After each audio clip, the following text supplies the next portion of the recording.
Viens par là. Et tout en étant un comédien, finalement, tu n'es pas tellement un homme de la ville, un Parisien. Non, la je ne vis façon pas assez à dont- Paris, oui. ça me manque un peu, je vis trop à la campagne et en définitive, j'aimais la campagne et maintenant j'ai une campagne. Alors c'est affreux parce qu'on finit par retrouver une espèce de sclérose dans la campagne. Parce que c'est sa campagne, alors ça devient... ce que j'aimais dans la campagne, c'est que ça n'était jamais la même. Je prenais mon scooter quand j'étais jeune homme, et puis j'allais à droite, à gauche, j'avais des émotions profondes, je ressentais des choses nouvelles à chaque fois.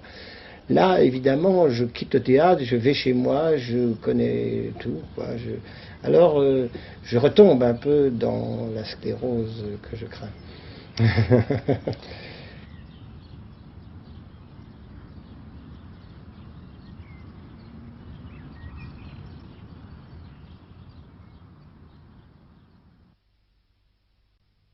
Je ne sais d'où me vient cette obsession quasi maladive de mon enfance pour le désert, pour l'Afrique, pour l'appel du silence. C'était des termes, des mots, des choses qui me venaient comme ça. Le père de Foucault étant le représentant de toute une génération. Je crois toute une génération a rêvé de Charles de Foucault, a rêvé de Saint-Exupéry, ou ce qu'il y avait d'idéalisme chez chacun de nous, de besoin d'absolu, pouvait s'épanouir. Je veux dire, moi j'étais complètement un idéaliste quand je rêvais dans mes rêves au dortoir, quand j'étais en pension et que je fermais les yeux le soir, quand je ne pouvais pas dormir, je m'imaginais dans un grand costume blanc, un peu comme le prince d'Hambourg, que je ne connaissais pas encore, et je m'imaginais dans une espèce d'église recevant des félicitations d'un jury qui n'aurait pas été terrestre, et admiré par ma famille. Enfin, c'était des rêves tout à fait stupides et adorables, quoi. C'est tout de même intéressant pour un comédien d'avoir eu cette influence du père de Foucault qui est le désert, le dépouillement, une vie en dehors du monde, complètement. Oui.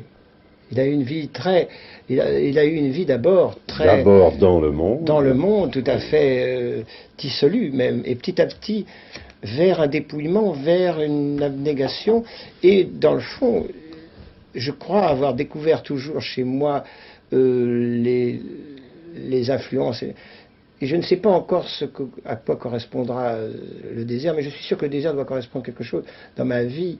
Je pense que je tendrai d'aller vers une forme de dépouillement. En art ou dans ma vie, j'aurais envie d'aller faire simplement une petite case et un petit... Et puis Dieu, si je crois assez en Dieu. Mais enfin, on ne croit pas en Dieu en ne s'en occupant pas. Et pour le moment, je ne m'en occupe pas beaucoup. Il y a chez moi quelqu'un qui est, que ce soit dans le couple, que ce soit dans la vie, qui veut réinventer tout le temps ce qui lui arrive. C'est-à-dire que je trouve que la sclérose, aussi bien dans son métier, que dans son couple, que dans sa vie avec ses enfants, que dans sa vie avec ses amis, l'habitude, pour moi, est affreuse et tue tout sentiment. Alors, le sujet du zouave, c'est l'habitude dans le couple. Alors, ce personnage fait n'importe quoi, réinvente, devient cruel, affreux, méchant, pour que sa femme vibre et ne s'habitue pas. J'ai commencé à écrire des petites choses comme ça. D'abord des lettres que je n'envoyais pas toujours. Puis j'ai écrit des petits sujets comme ça. Mais des sensations souvent. J'écrivais pas des choses complètes. J'écrivais comment l'effet de la pluie, ce que ça faisait sur mon état d'âme, des choses comme ça, des sensations. L'effet justement d'un monsieur qui vient voir un médecin, qui fait 2000 km parce qu'on lui a dit que ce médecin était le seul qui pouvait le guérir, et puis il arrive Et puis il dit à ce médecin que ça ne va pas, et le médecin le regarde sans bouger, en se rongeant les ongles. Et au bout d'une heure, il lui dit: est-ce que vous avez pensé à prendre un petit calmant? Et le monsieur lui répond: j'en prends déjà 5. Alors il lui dit: 5 c'est beaucoup, prenez-en un. Et puis il lui dit au revoir. Et l'autre a parlé pendant une heure, a dit: j'aurais peut-être pas dû dire ça. Et il part, il est encore plus malade, quoi. C'est ce qui m'est arrivé, qui a été au départ de ma pièce. J'allais voir un médecin comme ça, et j'ai écrit le personnage de Pied-Plu qui rentre comme ça, et qui voit un monsieur qui ne lui répond pas. Et alors après, j'ai trouvé pourquoi l'autre ne lui répondait pas. Oui. Ça n'était pas un médecin. Bon, j'adore parler toujours, il faut m'excuser. Non, quand on est 2 ou 3 ou 4 ou 5 et que tout d'un coup il y a un silence qui s'installe, alors je sens tout de suite une sorte de gêne, de panique, alors je parle comme ça sans arrêt pour ne pas entendre toute cette gêne, alors naturellement je parle souvent beaucoup, c'est un peu mon défaut. C'est un homme très malheureux, en un sens, et puis il y a, je ne sais pas, il y a une ironie qui n'est jamais méchante, qui est complice, qui est tendre. Il n'y a pas de violence dans cette ironie. Hein? Non. Non, je trouve que la vie est un peu dérisoire quelquefois. Alors il y a de l'ironie, il y a une dérision, mais j'aime les autres, je crois. Alors oui, j'ai voulu que ces gens, le sens profond, si je pouvais dire maintenant que j'ai joué la pièce 500 fois, je sais que le but final, c'est la fraternité, c'est la chaleur que ces hommes, malgré tout ce qu'ils peuvent se faire pour se défendre, pas par méchanceté mais par peur, en définitive, eh bien, ils trouvent la solution dans un coude à coude, dans un rapprochement les uns des autres, vers une chaleur, vers une cuvette dans laquelle on met ses pieds, et à 2, on se réchauffe les soirs où on allait à la chasse au canard. Mais vous n'avez pas lavé mes chaussettes? Eh bien, pourquoi? C'est normal. Mais non, ce n'est pas propre. Mais c'est normal. C'est comme ça, la vie. Vous êtes content parce que c'est moi qui le fais. Et moi, je suis heureux parce que... Oh, bah, parce qu'on est bien. Hein? Oui.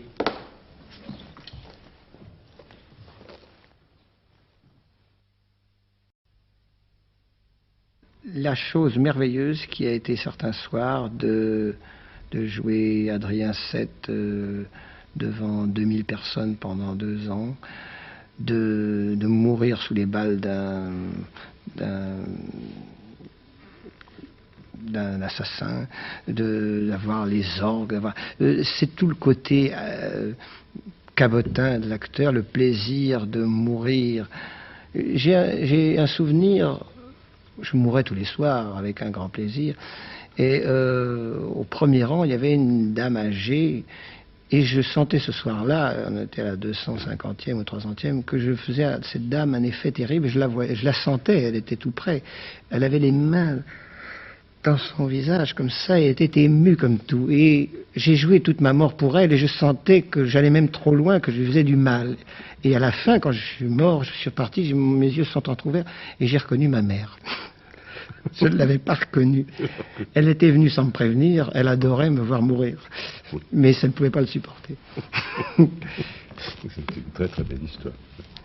Mais c'est ça la comédie. Oui, c'est la joie de mourir en scène. Oui, de mourir et aussi de fumer sur un trône, de faire des choses que les gens qui choquent, oui, et en même temps. Oui, d'être un pape qui fume, comme dans Adrien VII. C'est ça, et de s'exalter, d'être méchant, d'être ce qu'on n'ose pas être dans la vie, d'être ouvertement quelque chose qu'on ne serait pas, d'avoir une espèce, comme dans le Retour de Pinter, j'étais terriblement intelligent et méchant, mais d'une méchanceté terrible, et ça me faisait un plaisir fou. Je n'ai jamais, par lâcheté sûrement, osé être méchant comme ça. Et j'avais un frisson tous les soirs en me disant, et personne ne pourra rien me dire puisque c'est dans la pièce. Mais pour trouver de l'argent, il arrive un moment où tripoter ne suffit plus. Oh, tripoter! Monsieur le surintendant Fouquet devrait m'expliquer comment l'État s'y prend pour dépenser encore plus quand il est déjà endetté jusqu'au cou. Le surintendant te dirait que le commun des mortels couvert de dettes va en prison, mais que l'État, même s'il est endetté jusqu'au cou, creuse la dette. Tous les États font ça. Pourtant, il nous faut de l'argent. Comment en trouver quand on a déjà créé tous les impôts imaginables? Bah, on en crée d'autres. On ne peut pas taxer les pauvres puisqu'ils le sont déjà.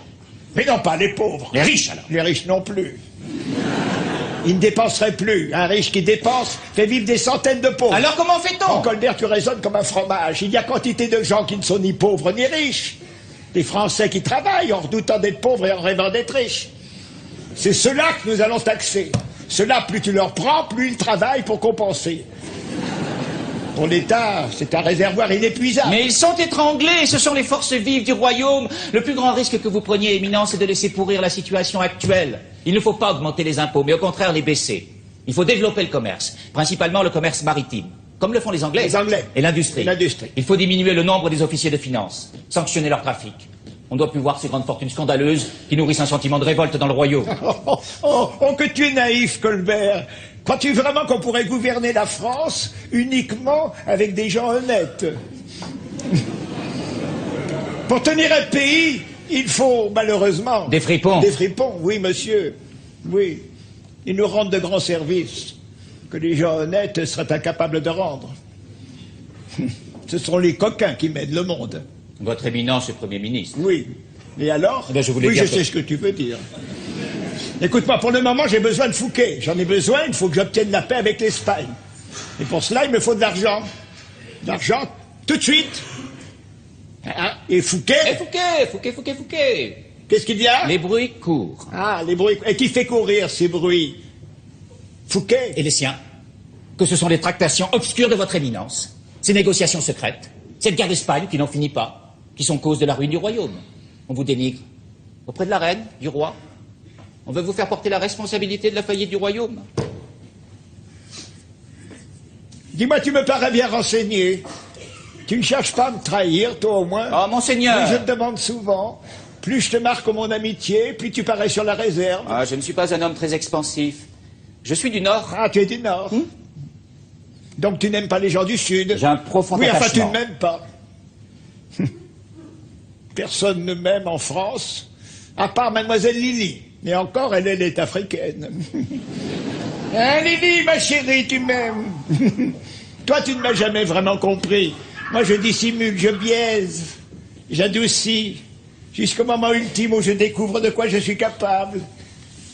Tiens, Richelieu, il a voulu l'autorité de la monarchie et une Europe française, mais il les a voulu par la force.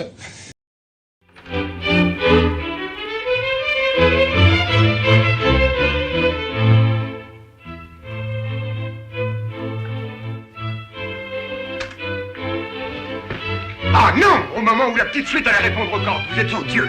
C'est vrai, tonton, ces choses-là ne se font pas. Si, attends, je t'en prie, hein. Qu'est-ce qui vous arrive, mon oncle? Vous avez été contrarié dans vos affaires? À peine.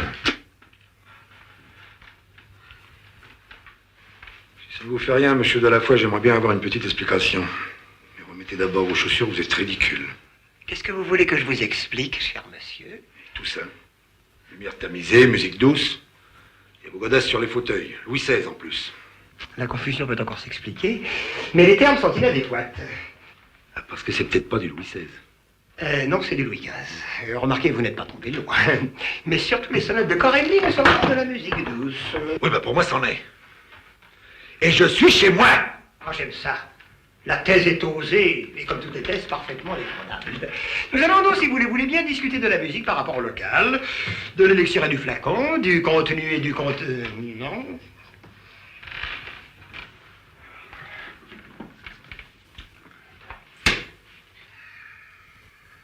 Patricia, mon petit, je voudrais pas te paraître vieux jeu ni encore moins grossier. L'homme de la pampa, parfois rude, reste toujours courtois, mais la vérité m'oblige à te le dire, ton Antoine commence à me les briser menu. Si nous parlions de moi pendant que vous dînerez. C'est pour Pourquoi tu vas monter dans ta chambre? Bonne nuit, Antoine. Et quant à vous, brillant jeune homme, ne vous donnez pas la peine, je connais le chemin. Justement, faut voir à l'oublier, hein? C'est pas du tout gentil, oncle Fernand. Monsieur Fernand, s'il vous plaît. Allez, hop! Soit les manières gagneront ce que l'affection y perdra. Eh ben, c'est ça, on s'aimera moins. Allez! Eh bien, moi, je vais sans doute vous étonner, mais je suis volontaire. Si quelqu'un ici n'est indispensable à personne, c'est bien moi.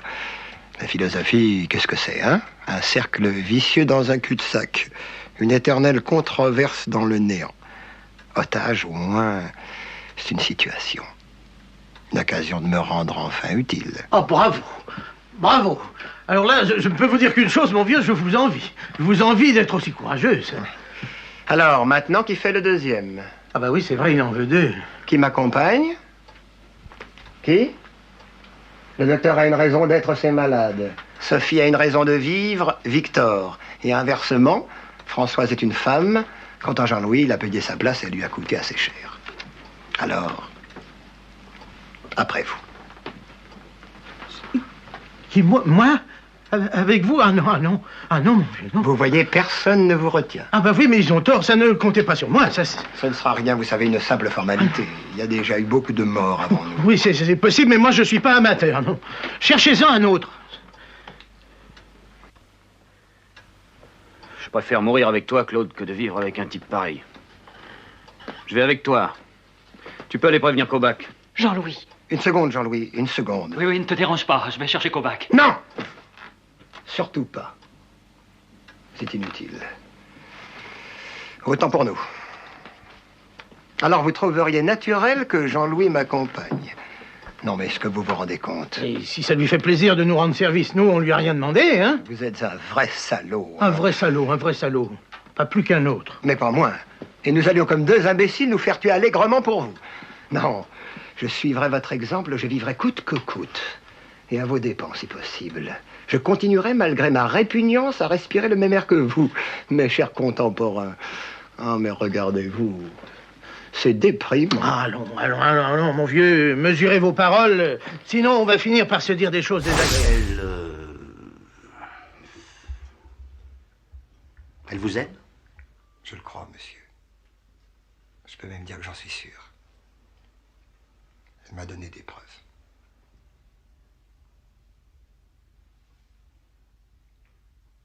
Quelle preuve? Mais qu'est-ce que vous faites encore avec cette clochette? Vous me demandez quelle preuve votre fille m'a donnée, je fais venir l'aspirine. Enfin, c'est une manie de vouloir me faire prendre de l'aspirine.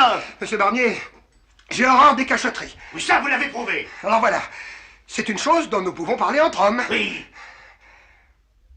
Je suis l'amant de votre fille. Quoi? Monsieur m'a appelé? Sortez d'ici, vous. Ah bien, monsieur. Non, pas vous, lui. Moi. Ou plutôt non. Vous restez, vous sortez. Je vous demande pardon, monsieur, mais j'ai pas très bien compris. Lequel de nous deux doit sortir et lequel doit rester? Allez réfléchir à ça dans la cuisine, vous. Bien, monsieur. Alors voilà. Ma fille a un amant. Alors ça. Et depuis combien de temps? Depuis bientôt 1 an et demi. Bah, vous n'avez pas perdu de temps, hein? Ah, pourquoi me dites-vous ça? Eh ben, vous me dites que vous connaissez ma fille depuis 1 an et demi. Maintenant, vous m'annoncez que vous êtes son amant depuis 1 an et demi. Alors, je vous réponds, vous n'avez pas perdu de temps. Alors, en réalité, nous nous connaissons depuis 1 an, 6 mois et 4 jours. Mais je suis son amant depuis 1 an, 5 mois et 22 jours. C'était un dimanche, il pleuvait. Ça explique tout. Mais enfin, je persiste à dire que vous n'avez pas perdu de temps. 3h30. Encore 3 heures à franchir. Il y a 3 minutes, il était déjà 3 heures. Dans 3 semaines, il sera encore 3 heures. Dans un siècle aussi. Le temps passe pour les autres, mais pour moi, seul enfermé dans cette pièce, il ne passe plus. Georges leur temps. Il est 3 heures à tout jamais. Allô? Ah.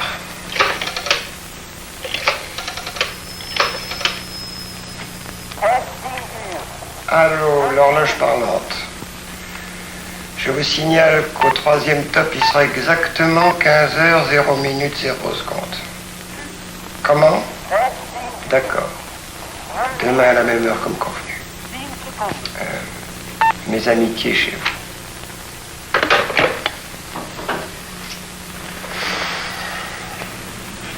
Je pense que pendant 100 millions d'années, la Terre a subi le règne des algues et des mollusques, qu'ensuite elle a été dominée par les grands reptiles et qu'enfin quelqu'un a eu l'idée de créer la firme dans laquelle je suis employé. Je pense qu'à la vitesse de 100 000 km/h, je file de ma naissance vers ma mort, que la Terre tournera sur elle-même pendant d'autres millions d'années sans moi, et que pourtant je suis là, accroché à ce crayon sur ce bolide de feu, à me demander comment convaincre un client que nous sommes désolés d'apprendre la perte de son colis expédié le 4 et que nous ferons l'impossible pour... Ça va? Vous l'avez bien dit que nous en arriverions à un accord. J'en étais persuadé. Et à égalité de force. Pour l'instant, oui. Soignez-vous bien, mon cher ami, sans vous, je serai veuf. Allez vous reposer.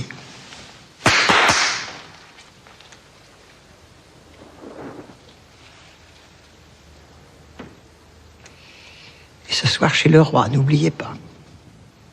Comptez sur moi. Vous n'aurez qu'à vous mettre à genoux et à baiser sa main. Et moi, je serai là pour vous bénir.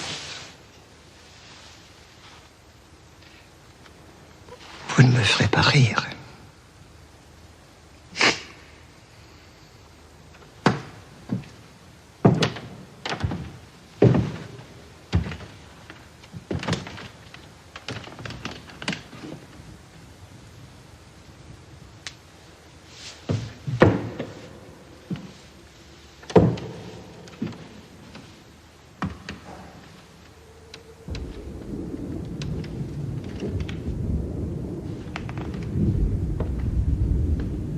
Alors les gars, comment ça va? Bien, bien. T'es toujours souriant, toi, hein? Qui ça, moi? Oui, toi, Claude Rich. T'es bien Claude Rich? Ben... oui. Acteur souriant? Oui. Ah, t'es toujours souriant? C'est-à-dire que... oui, j'essaye, enfin, dans la mesure du possible. C'est un sourire qui te vient naturellement ou bien c'est un sourire de façade? J'ai toujours souri. Un mec qui sourit tout le temps, c'est qu'il a quelque chose à cacher. Qu'est-ce que t'as à cacher? Réponds quand on te pose une question. C'est-à-dire que... j'ai tellement été heureux. Toujours. Je me suis demandé pourquoi moi? Tellement de chance, enfin comment c'était possible. Même quand je me ramassais, je me disais, quel vénard. Tu les vois les petites rides que j'ai au coin des yeux? Ça s'appelle un froncé. Ça veut dire que le rideau est ouvert. On donne une représentation charmante. On m'aime, on me trouve spirituel. Je me sens léger. J'ai emprunté le costume d'un autre. Il y a même une dame poudrée qui m'a aidé à l'enfiler. Comme quand j'étais petit. Et que ma mère m'habillait.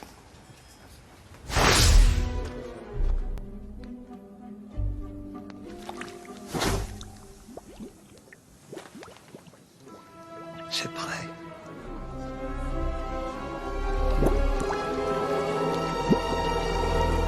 Non, Bélix, pas toi, tu es tombé dedans quand tu étais petit. Oui. Bon. Allez, viens, Idéfix.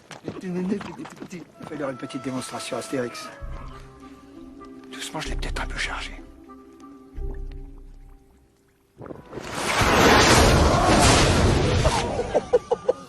Je l'ai un peu chargé.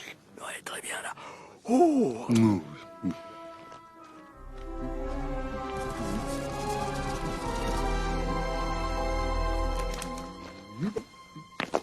Allez, Idéfix, fais le beau. Fais le beau.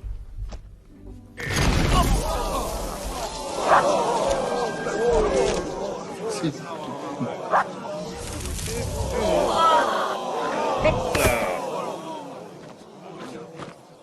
Bébé.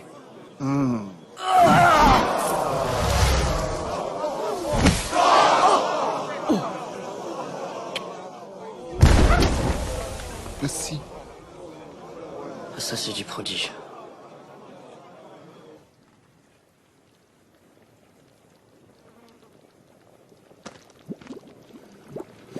C'est bon, il y en aura pour tout le monde.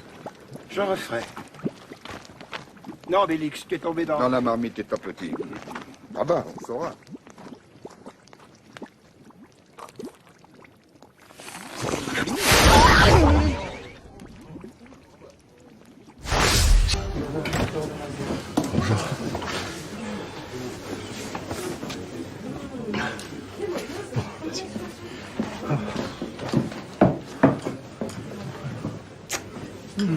J'ai cru que tu ne viendrais pas. L'AG est à 14h30.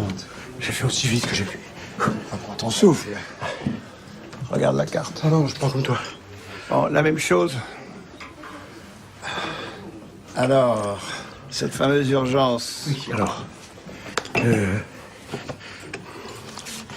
Il s'agit d'une Zorica Veliskovic, serbe de Croatie par son père et slovène, non, monténégrine, par sa mère. Alors à la suite de, peu importe, un divorce, on lui a pas renouvelé sa carte de séjour. Et alors évidemment, elle se retrouve sous le coup d'un, comment ça s'appelle Satoshi. Non. Oui. Satoshi, ça vient pour le jeune homme? Un arrêté d'expulsion. Il finit. Vous avez encore de cette admirable glace au thé vert. Notre glace au thé vert matcha. Bien sûr, monsieur le président. Bien, alors, je vais prendre cette délicieuse glace au thé vert matcha et ce sera mon dessert. Très bien, monsieur le président. Comment l'appelez-vous déjà, cette fameuse glace au thé vert matcha? Aube pâle sur mon fusil. Eh bien, je vais me taper cette aube pâle sur le mont Fidji. Mais vite, s'il vous plaît, je suis un peu pressé.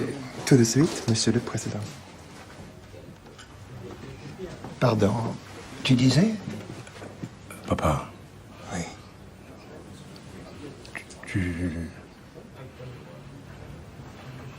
Tu es gay? Pardon? Est-ce que tu es homosexuel? Drôle de question. Non, je ne suis pas homosexuel. Ah, pardon.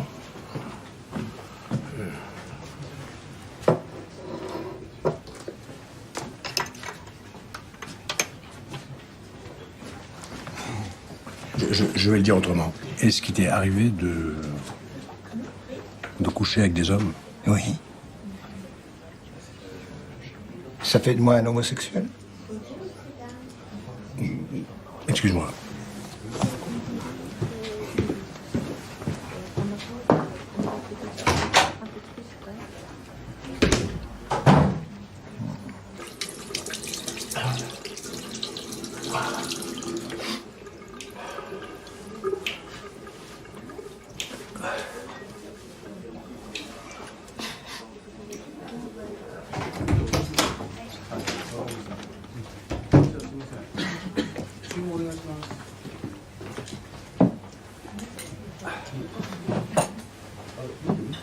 Ça va mieux? Oui, parfaitement.